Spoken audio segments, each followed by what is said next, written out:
Hey, Randy Joe here, and welcome back to the channel where today we are going to continue our Pink Floyd journey, where we have been listening to every single Pink Floyd album since their first album, Piper at the Gates of Dawn.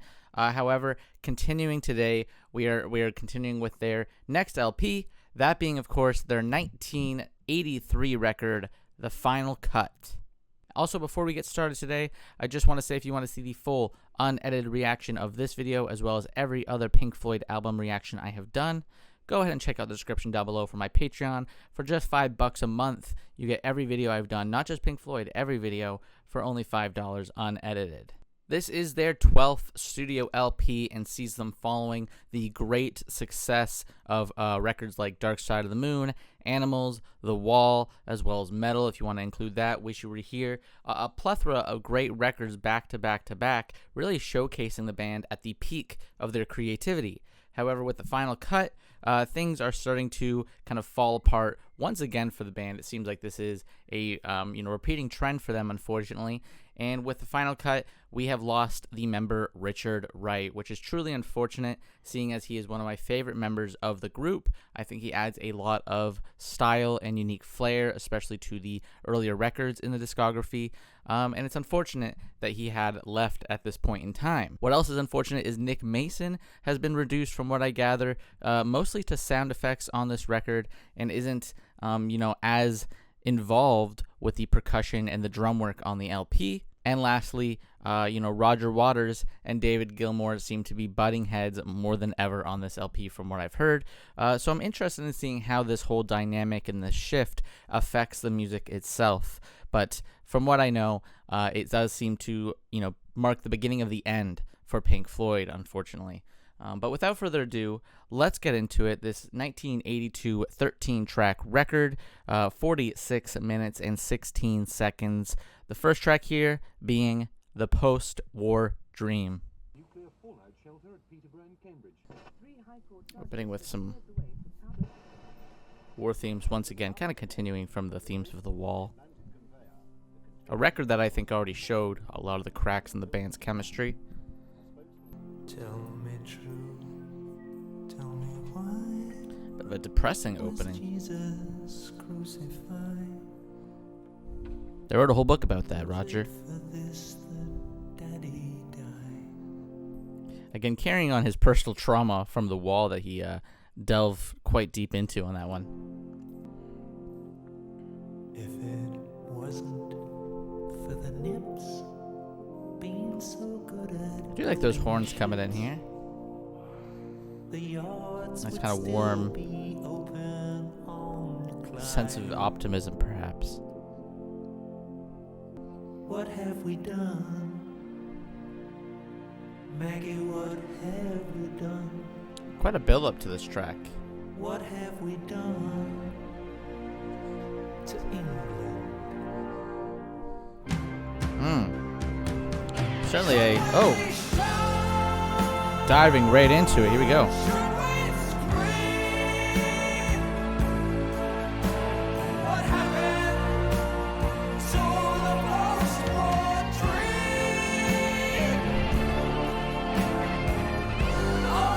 God, Gilmour on the guitar there. Still making his presence known with the guitar work. And Waters belting it out just as he did on The Wall. Very theatrical still. An interesting open. It's got such a slow and kind of long, drawn-out build-up. But that climax does hit especially hard, especially with Gilmour on the guitar there. And, Waters belting it out as loud as ever. Definitely felt like a, leftover from The Wall in a sense. And a lot of this record is kind of a mix of, older tracks from that period as well as some newer stuff that they were working on. And that one especially does feel like a bonus kind of material from that record. But I did like it. I think for an opener, it sets the tone. It's an easy track to ease into things.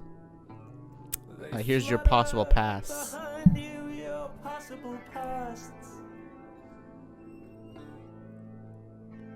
Some bright-eyed and crazy, some frightened and lost. I like this acoustic. A warning to Bit of a twang on it. still in Don't you remember me? How we used to be? Don't you think Those we should be closer? echoey kind of reverby vocals, again, very wall adjacent. You can see that Waters has taken full control at this point, creatively. She stood in the doorway, the ghost of a smile, haunting her face. I like these quieter moments, to be honest, more. Just a nice kind of glimmery sound to it all. Stepping up boldly, one put out his Oh, He said, I was just a child then. Now I'm only a man. easily one of the most kind of lyrically dense, I would say, tracks at this point for Floyd.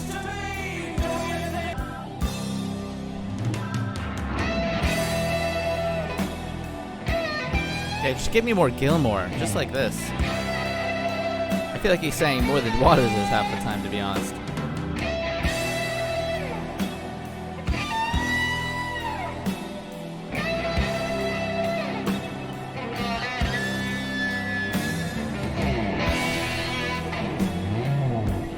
I like the aggression in this passage. Of our possible past lie in tatters and rags. Mm. Don't you remember me? How we used to be? Don't you think we should be closer? I'm iffy on this one. It's got you know, a lot of pent up aggression that's kind of bursting out, it seems. But I don't love the kind of back and forth contrast of quiet and loud. They've done it much better in the past. I also think you know, Waters, again, you know, lyrically he's kind of retreading on a lot of the same ground from The Wall still. That one's seeming to delve into trauma as well as themes of religion, maybe how that affects those, you know, kind of growing up in society and how it can kind of damage your psyche. Clearly did on Waters' part. But I've got to say, you know, I'm very conflicted on this direction they're going in. It's very Waters-led, and I think Gilmore is honestly doing a better job at pulling off the music with his guitar work than Waters is vocally, lyrically, and even just like instrumentally. I feel like they just don't feel as unique as they once were. But I'm still giving them a chance because, you know, at the end of the day, they are Pink Floyd. You know, a bad Pink Floyd record's still going to be better than most. So here is one of the few. Keep it going. Time, a very continual theme in their whole discography at this point.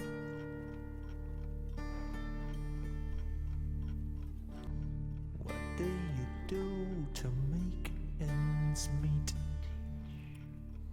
Make 'em mad, make 'em sad, make 'em add to and Again, to. deconstructing his upbringing in the school board. Me, or make 'em you. How they kind of mold the young minds. Want them Again, to make 'em laugh, Waters just trauma dumping. Still. make 'em cry, make 'em lay down and die. Just a short one. Once again, let's go into When the Tiger Broke Free. One miserable morning in Black 44. Love these backing vocals. Very Commander was told to sit tight. uplifting. I want more of this. That his men be withdrawn, Definitely a different direction. and the generals gave of a few hundred ordinary lives. I do have a lot of respect for Waters' very kind of anti-war, kind of protest-like, you know, lyricism in a lot of the tracks from this album, as well as the last one.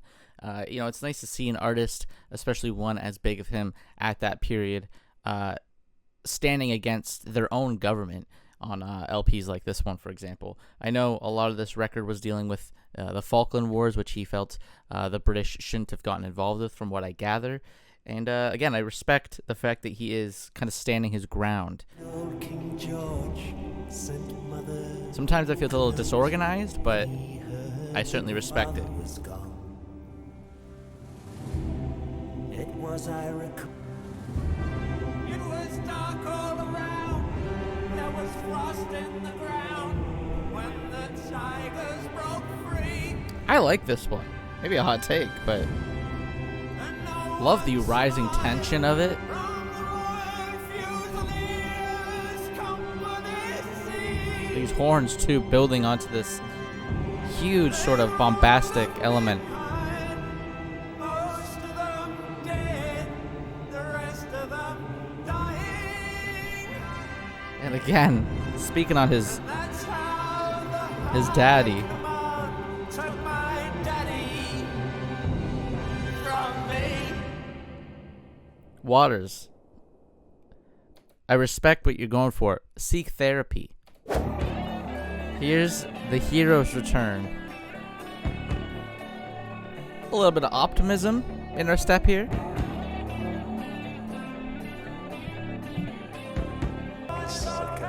Desperate memories lie.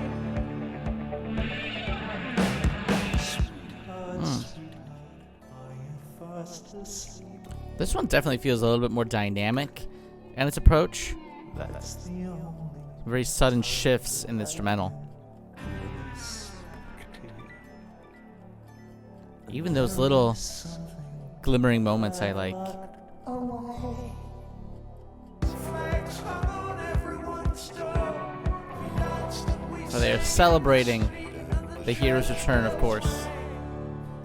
They've won the war, perhaps.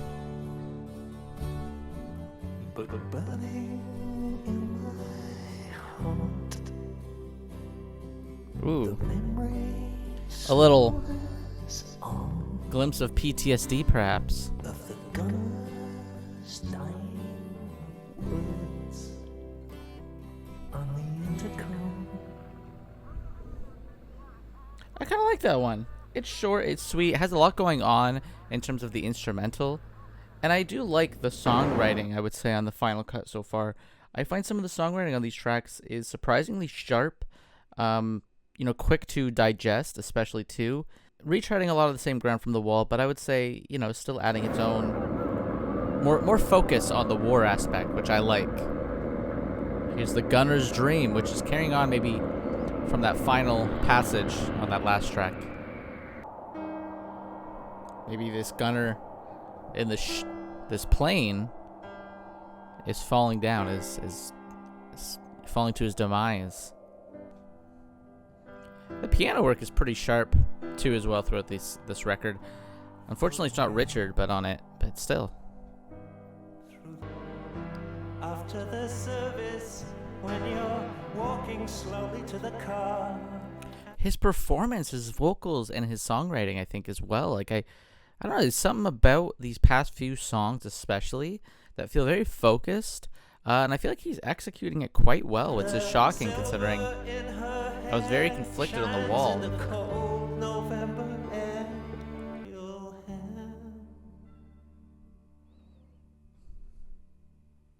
And hold on to the dream.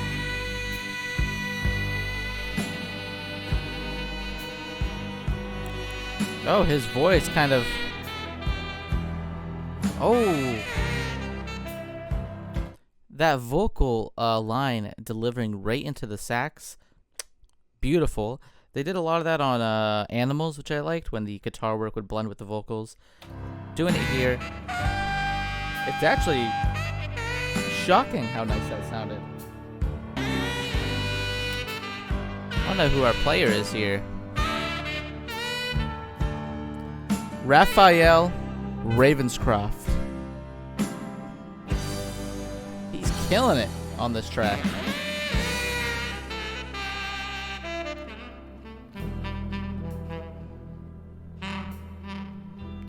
What a deep delivery that was. A place to stay and an issue kicking in your door.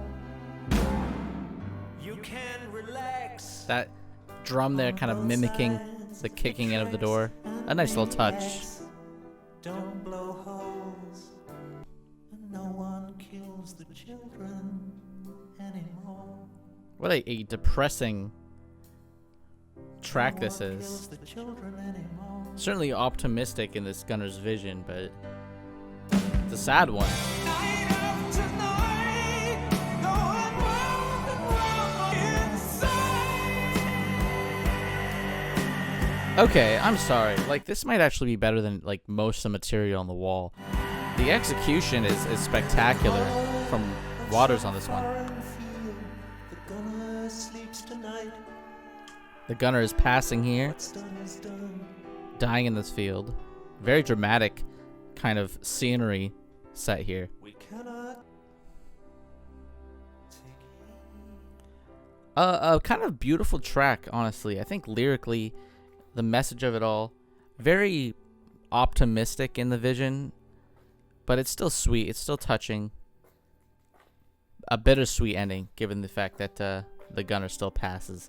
Here's Paranoid Eyes, carrying on. Button your lip and don't let the shield slip.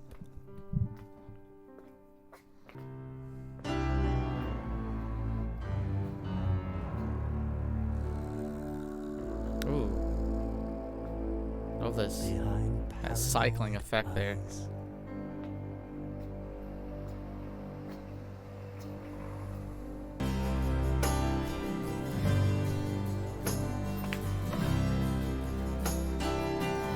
This one's like quite gentle. Those acoustics. Feeling like a nice kind of warm embrace. Stories of fame, fortune, and glory. Maybe the Now you're lost in a haze effects of of propaganda here. alcohol, soft middle age. Maybe our soldier threw away his life in the hopes for fame and glory. Now Pie in suffering the sky effects. turned out to be miles too high. Even the horn were kind of capturing the theme of the High, pre-war propaganda. mild eyes. I like that one as well. Sometimes I wonder when listening to both, The Wall and this record, if Waters, at this point in time would have been better to be writing and creating musicals, because it seems like that's where his passion lies, or at least trying to tell stories that were more narratively driven, which is unfortunate. I wish we kind of got more kind of work from him, maybe in the film kind of verse there. Here's Get Your Filthy Hands Off My Desert. I thought it was dessert, but it's only got one S, so it's the desert. Opening with a breeze, a wind. It's quite... Jesus.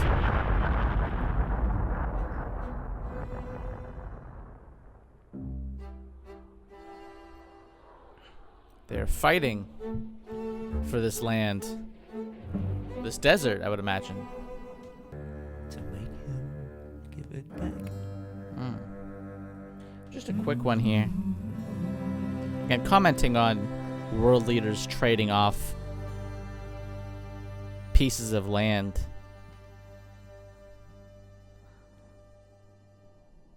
Let's go into the Fletcher Memorial Home. Overgrown infants, wait We're in a memorial home now? What is this? The soldier now in his old age? I'm not sure. somewhere. Reagan and Haig. Mr. Bacon and friend. Mrs. Thatcher. The Paisley. Ooh. Mr. Brezhnev and party. It's pretty obvious that The Waters ghost of McCarthy. kind of detests all And these the memories of political Nixon. leaders at this point.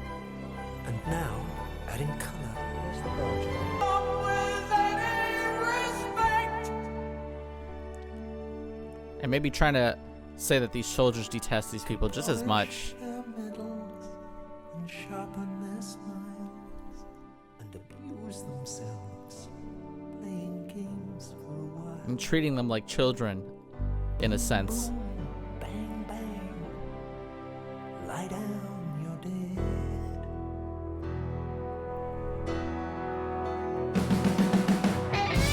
Oh, Gilmore coming in here.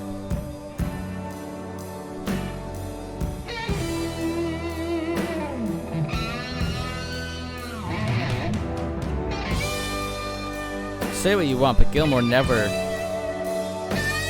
phones in a solo. That's for sure.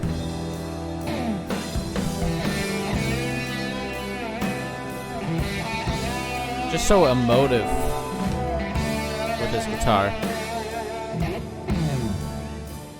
Now the final solution can be applied. The final solution, another callback to, of course, World War II there.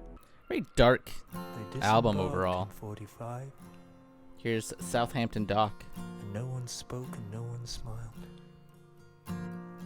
There were two clings to her wet body. Really like the more rain. acoustic focus we get on this album as well with some of these tracks. In quiet desperation, Drops a little bit of the dramatics from the wall. white upon the slippery reins, she bravely waves the boys goodbye again. I could really do without the wailing in the background there. In the bottom of our hearts, we felt the final cut. Little title drop there. Iffy on that one. It was okay. Didn't do much for me personally. And here's the title track, the final cut. Of tear-stained eye, dial the combination, open the priest hole, and if I'm in, I'll tell you. Oh, Jesus. There's a kid who had a big hallucination. That propaganda working its magic here on this kid. Goes in magazines. Or is it just a crazy dream? Oh, I like these backing vocals sliding in. Very angelic, very sweet. Would you take the children away and leave me alone? Very kind of vulnerable track here. Maybe this soldier, I'm imagining it is in this sense, is kind of afraid of exposing his inner demons. Reassurance as you whisper down the phone. I'm kind of hoping maybe he'll be embraced rather than Send me packing. shoved away. Oh, would you take me home? Oh yeah, come in, Gilmore. Once again.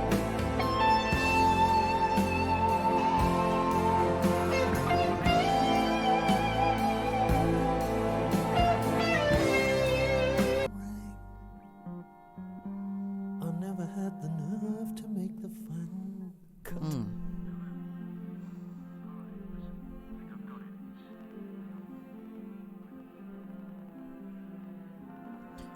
The final cut maybe being exposing who he truly is. I like that one. I thought it was nice. I thought it was a good exploration into a soldier's psyche. Here is Not Now, John. Bit of a kind of grimy bluesy aspect to this one.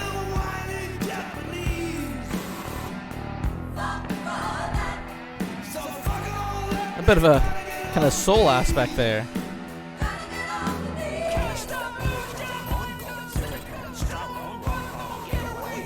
This is kind of a playful one.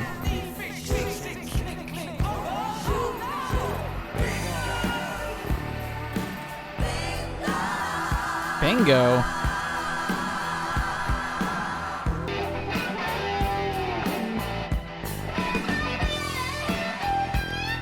I actually really like this one. It's got a great instrumental. A very kind of interesting sense of genre throughout this one.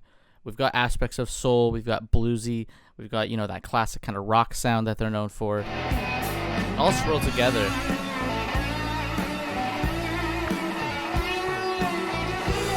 think there's something good.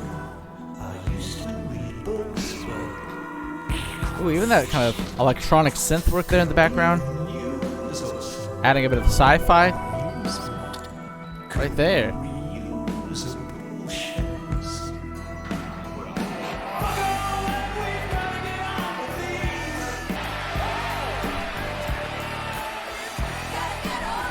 What a just like loud kind of pummeling outro it has been. Instrumentally and stylistically, I like this one. It's quite spread out, quite vivid, and definitely one of the most unique tracks on the album, by far.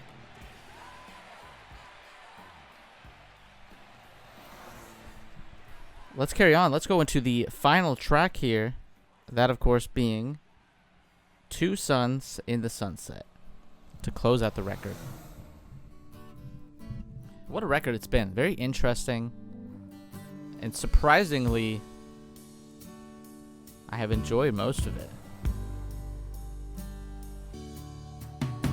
I think of all the good things that we have left undone, and I suffer premonitions, Like the steadiness of this one. confirm suspicions. A great parallel to the last one. A great contrast, I should say. Holocaust to come.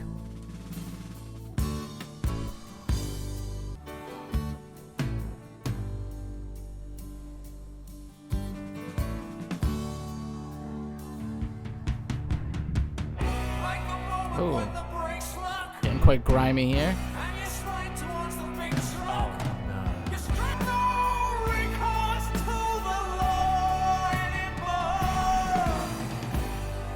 It's another theme on maybe PTSD or affecting a war-torn soldier. I'm not too sure. Ashes and diamonds, foe and friend. Kind of iffy on this final track, I will say. It's not doing much for me. In the end,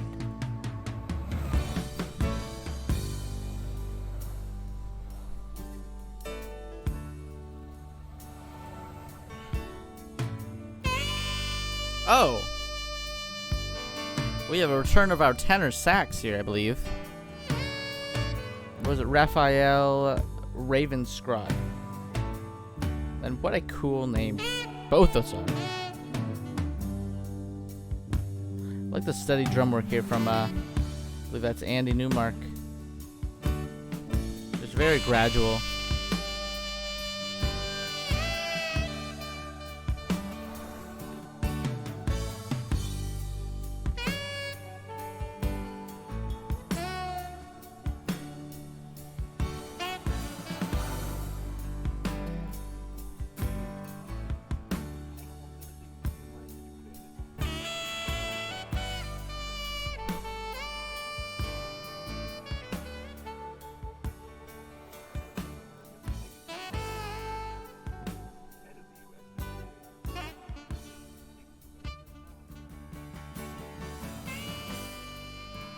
Beautiful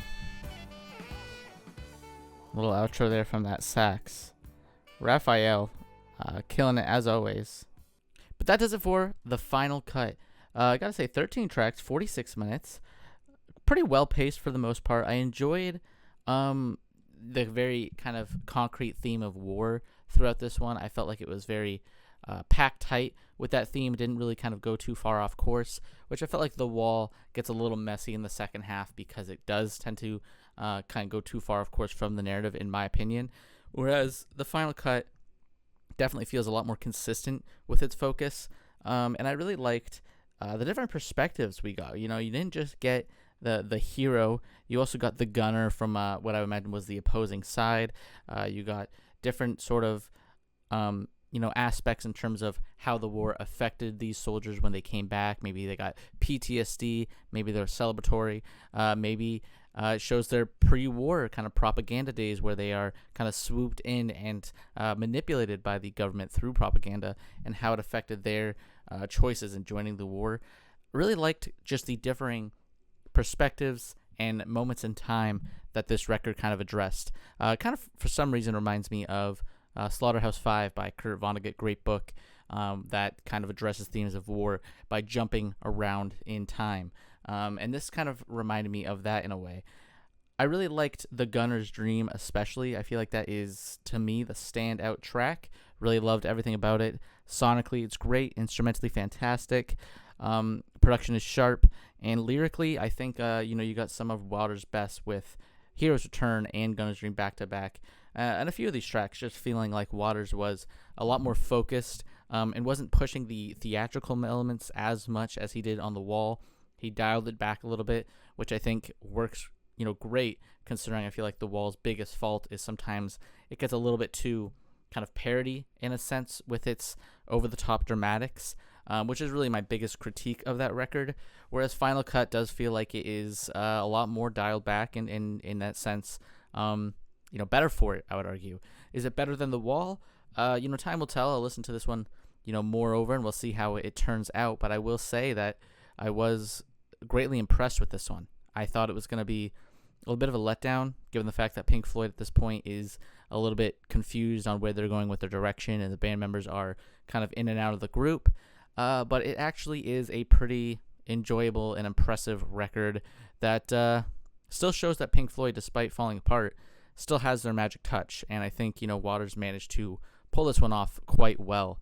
So, I'll give it points for that. It did impress me. Maybe the low expectations I had going in, made this a better experience. But even still, I really enjoyed the record for what it is. But that does it for today's video. If you liked the video, please hit like and subscribe and follow along and listening to more albums alongside myself. If you want to see this video or every other Pink Floyd album reaction I've done fully unedited, check out the Patreon down below in my description. For $5 a month, you get everything I've done this year, every video, for only $5 unedited. But as always, my name is Randy Joe. I appreciate you watching, and I'm signing off.